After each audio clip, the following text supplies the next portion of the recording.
ತಪಸ್ಸು ಕಾಲದ 5ನೆಯ ಶುಕ್ರವಾರ. ಪ್ರವಾದಿ ಯೆರೆಮೀಯನ ಗ್ರಂಥದಿಂದ ವಾಚನ. ಸುತ್ತಮುತ್ತಲು ದಿಗಿಲೆಂದರೆ ದಿಗಿಲು. ಬನ್ನಿ, ಇವನ ಮೇಲೆ ಚಾಡಿ ಹೇಳಿ, ನಾವು ಹೇಳುವೆವು ಎಂದು ಗುಸುಗುಟ್ಟುತ್ತಿರುವವರು ಬಹುಜನರು. ಇವನು ಎಡವಿ ಬೀಳಲಿ, ನಾವು ಹೊಂಚಿ ನೋಡುವೆವು ಎನ್ನುತ್ತಿರುವರು ನನ್ನಾಪ್ತ ಮಿತ್ರರೆಲ್ಲರು. ಇವನು ಸಿಕ್ಕಿ ಬೀಳಲಿ, ಆಗ ಗೆದ್ದು ಮುಯಿ ತೀರಿಸಿಕೊಳ್ಳುವೆವು ಎಂದುಕೊಳ್ಳುತ್ತಿರುವವರು ತಮ್ಮ ತಮ್ಮೊಳಗೆ. ಆದರೆ ನನ್ನ ಸಂಗಡ ಇರುವರು ಸರ್ವೇಶ್ವರ ಭಯಂಕರ ಶೂರನಂತೆ. ನನ್ನ ಹಿಂಸಕರು ಮುಗ್ಗರಿಸಿ ಬೀಳುವರು, ಜಯ ಸಾಧಿಸದೆ. ನಾಚಿಕೆಗೆ ಈಡಾಗುವರು, ತಮ್ಮ ಯೋಜನೆ ಕೈಗೂಡದೆ. ಶಾಶ್ವತ ಅವಮಾನಕ್ಕೆ ಗುರಿಯಾಗುವರು, ಎಂದಿಗೂ ಮರೆಯಲಾಗದಂತೆ. ಸರ್ವಶಕ್ತರಾದ ಸರ್ವೇಶ್ವರ, ನೀವು ಸತ್ಪುರುಷರನ್ನು ಪರಿಶೋಧಿಸುವವರು, ಅಂತರಿಂದ್ರಿಯಗಳನ್ನು ಅಂತರಾಳವನ್ನು ವೀಕ್ಷಿಸುವವರು. ನನ್ನ ವ್ಯಾಜ್ಯವನ್ನು ನಿಮಗೆ ಅರಿಕೆ ಮಾಡಿರುವೆನು, ನನ್ನ ಹಿಂಸಕರಿಗೆ ನೀವು ವಿಧಿಸುವ ಪ್ರತಿ ದಂಡನೆಯನ್ನು ನಾನು ನೋಡುವಂತೆ ಮಾಡಿ. ಸರ್ವೇಶ್ವರನನ್ನು ಸ್ತುತಿಸಿರಿ, ಸರ್ವೇಶ್ವರನನ್ನು ಸಂಕೀರ್ತಿಸಿರಿ. ಅವರು ಬಡವರ ಪ್ರಾಣವನ್ನು ಬಿಡಿಸಿದ್ದಾರೆ ಕೆಡುಕರ ಕೈಯಿಂದ. ಪ್ರಭುವಿನ ವಾಕ್ಯ. ದೇವರಿಗೆ ಕೃತಜ್ಞತೆ ಸಲ್ಲಲಿ. ಕೀರ್ತನೆ ಶ್ಲೋಕ. ಇಂಥ ದುಸ್ಥಿತಿಯಲ್ಲಿ ನಾ ಮೊರೆಯಿಟ್ಟೆ ಪ್ರಭುವಿಗೆ, ನನ್ನ ಪ್ರಾರ್ಥನೆ ಬಿದ್ದಿತ್ತು ಆತನ ಕಿವಿಯಲ್ಲಿ. ಪ್ರಭು, ನೀನೇ ನನ್ನ ಬಲವು, ನನಗಿದೆ ನಿನ್ನಲ್ಲೇ ಹೊಲವು. ಪ್ರಭುವೇ ನನ್ನ ಕಲ್ಲುಕೋಟೆ, ನನಗೆ ವಿಮೋಚಕ. ಆತನೇ ನನ್ನ ದೇವ, ನನಗಾಶ್ರಯ ದುರ್ಗ. ಆತ ನಿನಗೆ ಗುರಾಣಿ, ಗಿರಿ, ರಕ್ಷಣ ಶೃಂಗ. ಪ್ರಭು ಸ್ತುತ್ಯಾರ್ಹನು, ಶತ್ರುಗಳಿಂದ ಕಾಪಾಡುವನು, ನಾನವಗೆ ಮೊರೆಯಿಡಲು. ಶ್ಲೋಕ. ಇಂಥ ದುಸ್ಥಿತಿಯಲ್ಲಿ ನಾ ಮೊರೆಯಿಟ್ಟೆ ಪ್ರಭುವಿಗೆ, ನನ್ನ ಪ್ರಾರ್ಥನೆ ಬಿದ್ದಿತ್ತು ಆತನ ಕಿವಿಯಲ್ಲಿ. ನನಗೆ ಸುತ್ತಿಕೊಂಡವು ಮೃತ್ಯು ಪಾಶಗಳು, ನಡುಕ ಹುಟ್ಟಿಸಿದವು ವಿನಾಶ ಪ್ರವಾಹಗಳು. ಆವರಿಸಿಕೊಂಡವು ಪಾತಾಳ ಪಾಶಗಳು, ನನ್ನ ಕಣ್ಮುಂದಿದ್ದವು ಮರಣಕರ ಉರುಳುಗಳು. ಶ್ಲೋಕ. ಇಂಥ ದುಸ್ಥಿತಿಯಲ್ಲಿ ನಾ ಮೊರೆಯಿಟ್ಟೆ ಪ್ರಭುವಿಗೆ, ನನ್ನ ಪ್ರಾರ್ಥನೆ ಬಿದ್ದಿತ್ತು ಆತನ ಕಿವಿಯಲ್ಲಿ. ಇಂಥ ದುಸ್ಥಿತಿಯಲ್ಲಿ ನಾ ಮೊರೆಯಿಟ್ಟೆ ಪ್ರಭುವಿಗೆ, ಪ್ರಾರ್ಥನೆ ಮಾಡಿದೆ ಆ ನನ್ನ ದೇವನಲ್ಲಿ. ನನ್ನ ಪ್ರಾರ್ಥನೆ ಬಿದ್ದಿತ್ತು ಆತನ ಕಿವಿಯಲ್ಲಿ. ಶ್ಲೋಕ. ಇಂಥ ದುಸ್ಥಿತಿಯಲ್ಲಿ ನಾ ಮೊರೆಯಿಟ್ಟೆ ಪ್ರಭುವಿಗೆ, ನನ್ನ ಪ್ರಾರ್ಥನೆ ಬಿದ್ದಿತ್ತು ಆತನ ಕಿವಿಯಲ್ಲಿ. ಘೋಷಣೆ. ದೇವರ ವಾಕ್ಯವಾದ ಪ್ರಭು ಯೇಸುವೆ, ನಿಮಗೆ ಸದಾ ಮಹಿಮೆ ಸಲ್ಲಲಿ. ಪಶ್ಚಾತ್ತಾಪ ಪಟ್ಟು ಪಾಪಕ್ಕೆ ವಿಮುಖರಾಗಿರಿ, ದೇವರಿಗೆ ಅಭಿಮುಖರಾಗಿರಿ. ಸ್ವರ್ಗ ಸಾಮ್ರಾಜ್ಯ ಸಮೀಪಿಸಿತು. ದೇವರ ವಾಕ್ಯವಾದ ಪ್ರಭು ಯೇಸುವೆ, ನಿಮಗೆ ಸದಾ ಮಹಿಮೆ ಸಲ್ಲಲಿ. ಯೋಹಾನನು ಬರೆದ ಪವಿತ್ರ ಶುಭ ಸಂದೇಶದಿಂದ ವಾಚನ. ಆ ಕಾಲದಲ್ಲಿ ಯೆಹೂದ್ಯರು ಯೇಸುವಿನತ್ತ ಬೀರಲು ಕಲ್ಲುಗಳನ್ನು ಆಯ್ದುಕೊಂಡರು. ಅದಕ್ಕೆ ಯೇಸು, ಪಿತನ ಹೆಸರಿನಲ್ಲಿ ನಾನು ಎಷ್ಟೋ ಸತ್ಕಾರ್ಯಗಳನ್ನು ನಿಮ್ಮ ಮುಂದೆ ಮಾಡಿದ್ದೇನೆ. ಇವುಗಳಲ್ಲಿ ಯಾವುದಕ್ಕಾಗಿ ನನ್ನ ಮೇಲೆ ಕಲ್ಲೆಸೆಯಬೇಕೆಂದಿದ್ದೀರಿ ಎಂದರು. ಅದಕ್ಕೆ ಯೆಹೂದ್ಯರು, ನಿನ್ನ ಮೇಲೆ ಕಲ್ಲೆಸೆಯುವುದು ಸತ್ಕಾರ್ಯಕ್ಕಾಗಿ ಅಲ್ಲ, ದೇವದೂಷಣೆಗಾಗಿ. ನೀನು ಮನುಷ್ಯ ಮಾತ್ರನು, ಆದರೂ ನಿನ್ನನ್ನೇ ದೇವರನ್ನಾಗಿ ಮಾಡಿಕೊಳ್ಳುತ್ತಿದೆಯೇ ಎಂದು ಉತ್ತರ ಕೊಟ್ಟರು. ಆಗ ಯೇಸು, ನೀವು ದೇವರುಗಳು ಎಂದು ದೇವರೇ ಹೇಳಿರುವ ಮಾತು ನಿಮ್ಮ ಧರ್ಮಶಾಸ್ತ್ರದಲ್ಲಿ ಬರೆದಿದೆಯಲ್ಲವೇ? ದೇವರ ವಾಕ್ಯವನ್ನು ಪಡೆದವರು ದೇವರುಗಳೇ ಎಂದು ಕರೆಯಲಾಗಿದೆ. ಹೀಗೆ ಪವಿತ್ರ ಗ್ರಂಥದಲ್ಲೇ ಲಿಖಿತವಾಗಿರುವುದು ನಿರರ್ಥಕವೇನೂ ಅಲ್ಲ. ಇಂತಿರುವಲ್ಲಿ ಪಿತನೇ ಪ್ರತಿಷ್ಠಿಸಿ ಕಳುಹಿಸಿಕೊಟ್ಟವನಾದ ನಾನು ದೇವರ ಪುತ್ರನಾಗಿದ್ದೇನೆ ಎಂದು ಹೇಳಿಕೊಂಡದಕ್ಕೆ ಇವನು ದೇವದೂಷಣೆ ಮಾಡಿದ್ದಾನೆ ಎನ್ನುತ್ತೀರಲ್ಲ. ನಾನು ನನ್ನ ಪಿತನ ಕಾರ್ಯಗಳನ್ನು ಮಾಡದಿದ್ದರೆ ನೀವು ನನ್ನನ್ನು ನಂಬಬೇಕಾಗಿಲ್ಲ. ನಾನು ಹಾಗೆ ಮಾಡಿದ್ದೇ ಆದರೆ ನನ್ನನ್ನು ನಂಬದೇ ಹೋದರೂ ನನ್ನ ಕಾರ್ಯಗಳನ್ನಾದರೂ ನಂಬಿರಿ. ಆಗ ಪಿತನು ನನ್ನಲ್ಲಿಯೂ ನಾನು ಪಿತನಲ್ಲಿಯೂ ಇರುವುದು ನಿಮಗೆ ಅರಿವಾಗುವುದು ಹಾಗೂ ಮನದಟ್ಟಾಗುವುದು ಎಂದರು. ಮತ್ತೊಮ್ಮೆ ಯೇಸುವನ್ನು ಬಂಧಿಸಲು ಆ ಯೆಹೂದ್ಯರು ಪ್ರಯತ್ನಿಸಿದರು. ಆದರೆ ಯೇಸು ಅವರ ಕೈಯಿಂದ ತಪ್ಪಿಸಿಕೊಂಡರು. ಬಳಿಕ ಯೇಸು ಜೋರ್ಡನ್ ನದಿಯನ್ನು ದಾಟಿ ಯೌವಾನನು ಮೊದಲು ಸ್ನಾನದೀಕ್ಷೆಯನ್ನು ಕೊಡುತ್ತಿದ್ದ ಸ್ಥಳಕ್ಕೆ ಬಂದು ಅಲ್ಲಿ ತಂಗಿದರು. ಹಲವರು ಅವರ ಬಳಿಗೆ ಬರತೊಡಗಿದರು. ಯೌವಾನನು ಒಂದು ಸೂಚಕ ಕಾರ್ಯವನ್ನು ಮಾಡಲಿಲ್ಲ, ಆದರೆ ಇದರ ವಿಷಯವಾಗಿ ಆತ ಹೇಳಿದ್ದೆಲ್ಲವೂ ನಿಜವಾಗಿದೆ ಎಂದು ಆ ಜನರು ಮಾತನಾಡಿಕೊಳ್ಳುತ್ತಿದ್ದರು. ಅಲ್ಲಿ ಹಲವರಿಗೆ ಯೇಸುವಿನಲ್ಲಿ ವಿಶ್ವಾಸ ಹುಟ್ಟಿತು. ಪ್ರಭುವಿನ ಶುಭ ಸಂದೇಶ. ಕ್ರಿಸ್ತರೇ ನಿಮಗೆ ಸ್ತುತಿ ಸಲ್ಲಲಿ.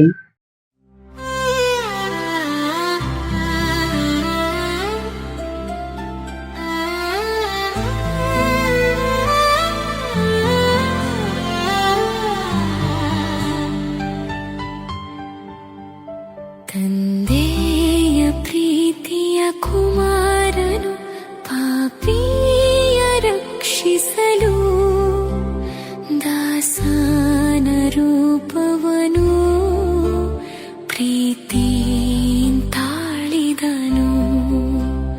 ದಾಸನ ರೂಪವನು ಪ್ರೀತಿಯಿಂತಾಳಿದನು.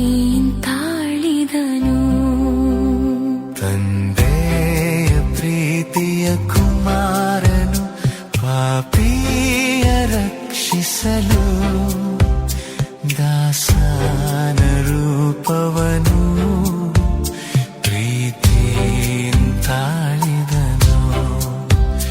ದಾಸನ ರೂಪವನು ಪ್ರೀತಿಯಿಂತಾಳಿದನು.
ರಕ್ಷಿಸಲು ದಾಸನ ರೂಪವನು ಪ್ರೀತಿಯಿಂತಾಳಿದನು.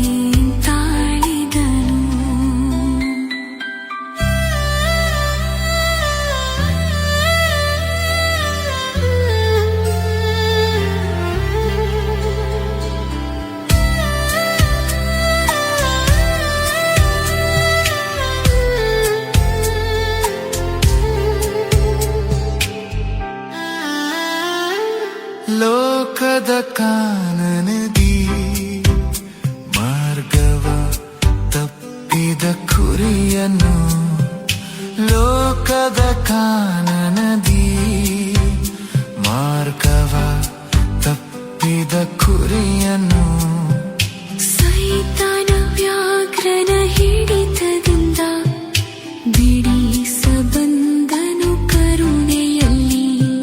ಸೈತಾನ ವ್ಯಾಘ್ರನ ಹಿಡಿತದಿಂದ ಬಿಡಿಸಬಂದನು ಕರುಣೆಯಲ್ಲಿ. ತಂದೆಯ ಪ್ರೀತಿಯ ಕುಮಾರನು ಪಾಪಿಯ ರಕ್ಷಿಸಲು ದಾಸನ ರೂಪವನು ಪ್ರೀತಿಯಿಂತಾಳಿದನು.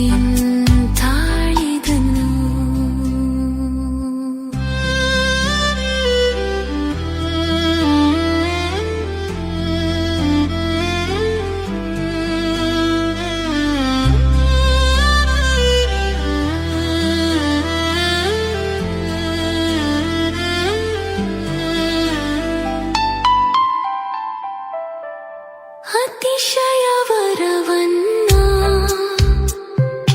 ಪಾಲಿಸಬಂದಿಹ ಕಂದನ, ಅತಿಶಯ ವರವನ್ನ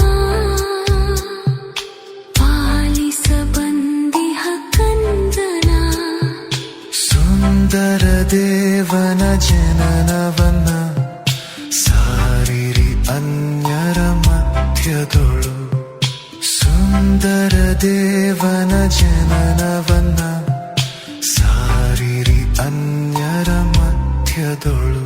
ತಂದೆಯ ಪ್ರೀತಿಯ ಕುಮಾರನು ಪಾಪಿಯ ರಕ್ಷಿಸಲು ದಾಸನ ರೂಪವನು ಪ್ರೀತಿಯಿಂದಾಳಿದನು.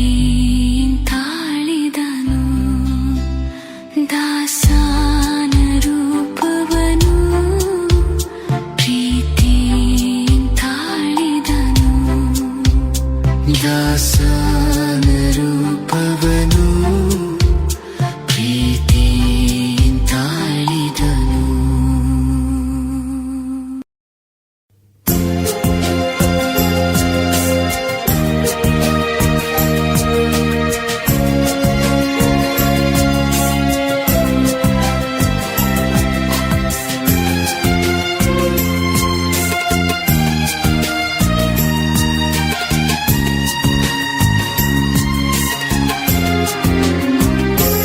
ಕಲ್ವಾರಿ ಶಿಲುಬೆಯಲಿ ಕರಚಾಚಿ ಕರೆದಿಹನು. ಆ ಘೋರ ನೋವಿನಲು ನಿನ್ನ ಪಾಪ ಕ್ಷಮಿಸಿಹನು. ಭಯವೇಕೆ ಓ ಮನವೇ ಯೇಸು ಪ್ರೀತಿ ನೋಟವ ನೀನೋಡು. ಮನಶುದ್ಧಿಯು ಮರಣದಿ ಕೊನೆಯಾಗಲು ಮರು ಜೀವಕ್ಕೆ ಸಂಚಲನವು. ಪರಮಾತ್ಮನ ಮೌನಕ್ಕೆ ಕಾರಣವು ಮನುಕುಲದ ಬಿಡುಗಡೆಯು. ಕಲ್ವಾರಿ ಶಿಲುಬೆಯಲಿ ಕರಚಾಚಿ ಕರೆದಿಹನು. ಆ ಘೋರ ನೋವಿನಲು ನಿನ್ನ ಪಾಪ ಕ್ಷಮಿಸಿದನು.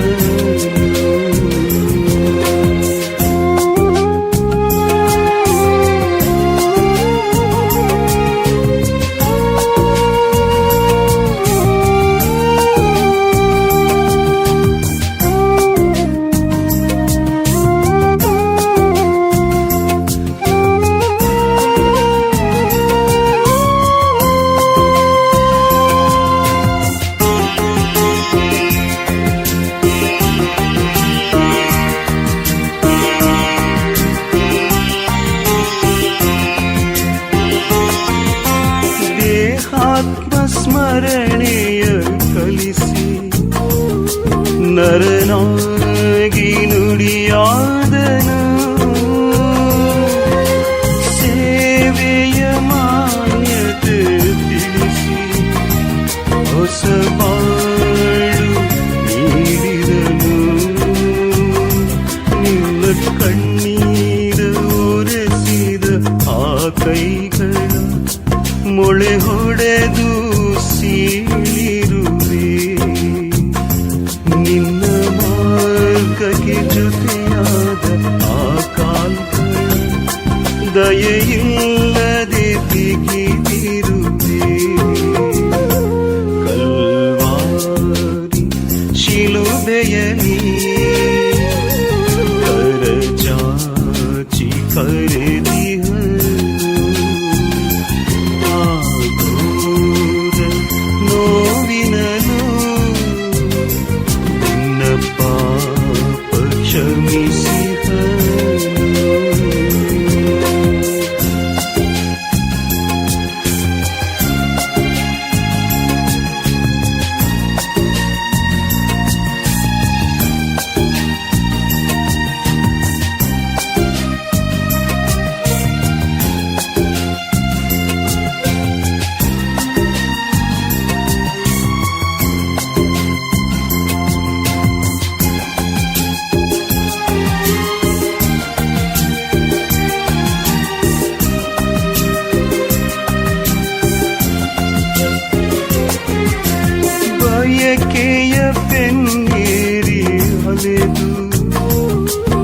ಕಡೆಗಣಿಸಿದ ಮನುಜರನು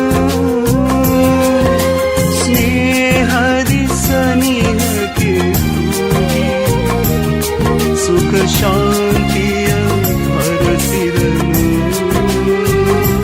ನಿನ್ನ ಬದುಕಿಗೆ ಧ್ವನಿಯಾದ ಆ ತ್ಯಾಗವ ಪ್ರತಿ ಕ್ಷಣವೂ ಸ್ಮರಿಸುತ್ತಿರು. ನಿನ್ನ ಉಸಿರಿಗೆ ಉಷೆಯಾದ ಆ ಕ್ರಿಸ್ತನ ಅನುಗಾಲವು ತೊರೆಯದಿರು. ಕಲ್ವಾರಿ ಶಿಲುಬೆಯಲಿ ಕರಚಾಚಿ ಕರೆದಿಹನು. ಆ ಘೋರ ನೋವಿನನು ನಿನ್ನ ಪಾಪ ಕ್ಷಮಿಸಿದನು. ಭಯವೇಕೆ ಓ ಮನವೇ, ಯೇಸು ಪ್ರೀತಿ ನೋಟವ ನೀನೋಡು. ಮನಶುದ್ಧಿಯು ಮರಣದಿ ಕೊನೆಯಾಗಲು ಮರು ಜೀವಕ್ಕೆ ಸಂಚಲನವು.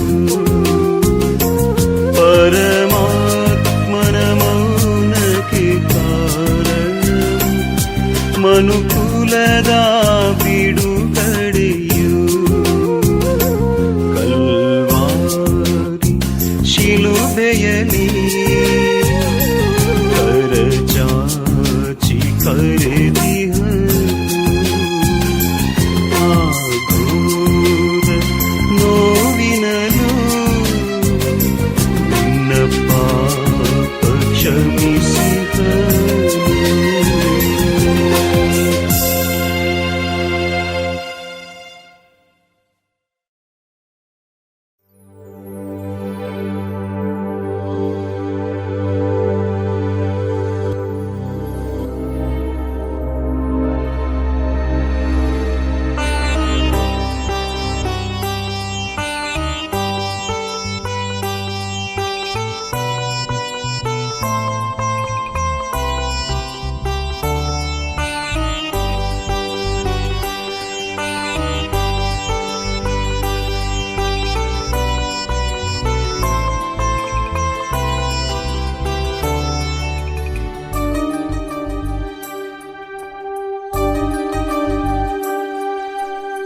ಸೊರಗಿದ ಜೀವ ತೂಗುತ್ತಿದೆ ಶಿಲುಬೆಯ ಮೊಳೆಗಳಲ್ಲಿ.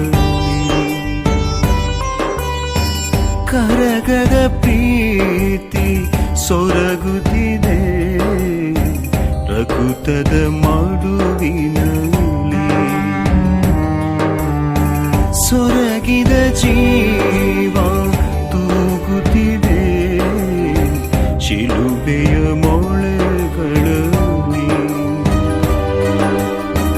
ಕರಗದ ಪ್ರೀತಿ ಸೊರಗುತ್ತಿದೆ ರಕುತದ ಮಡುವಿನಲ್ಲಿ. ಕ್ರೋಧದ ಮಾತುಗಳು ಸುಡುತ್ತಿವೆ ನೋಟಗಳು. ಏನ ಮಾಡಿದ ನೀ ಹೇಳು, ನೀ ಹೇಳು ಮಾನವ, ನೀ ಹೇಳು.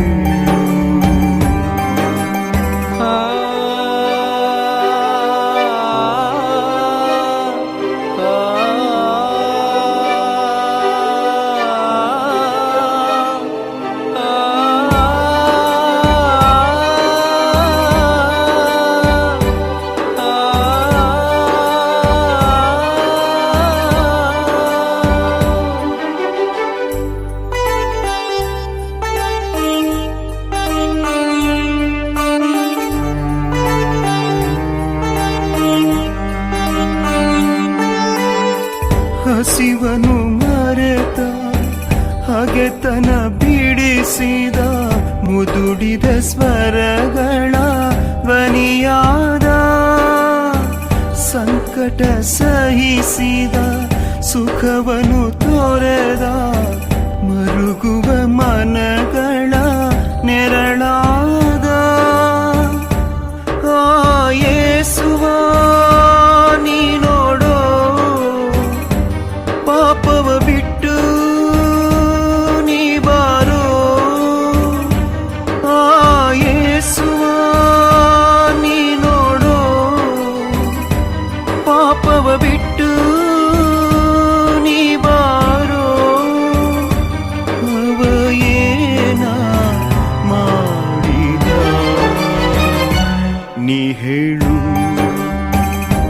ನೀ ಹೇಳು ಮಾನವ ನೀ ಹೇಳು.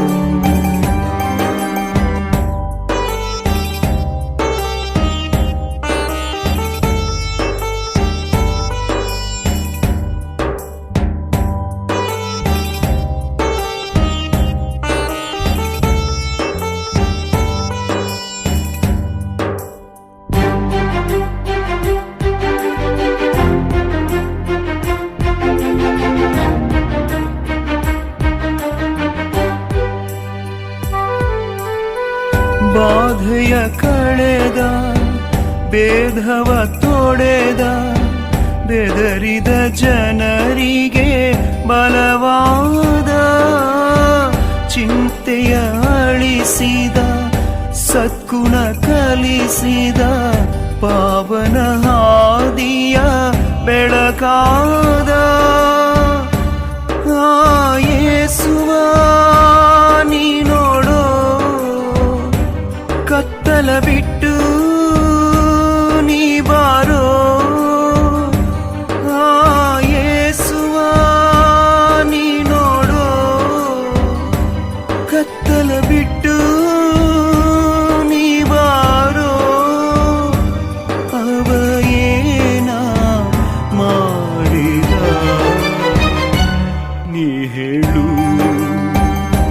ನೀ ಹೇಳು ಮಾನವ ನೀ ಹೇಳು.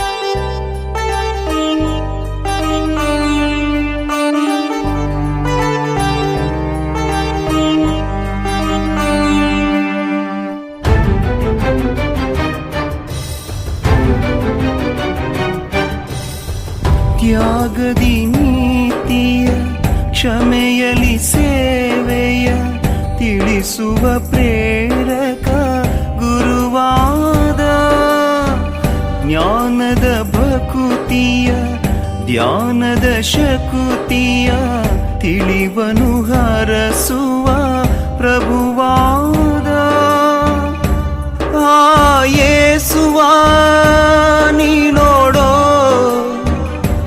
ಸತ್ಯದ ಸನಿಹ ನೀ ಬಾರೋ ಆ ಯೇಸುವ ನೀ ನೋಡೋ ಸತ್ಯದ ಸನಿಹ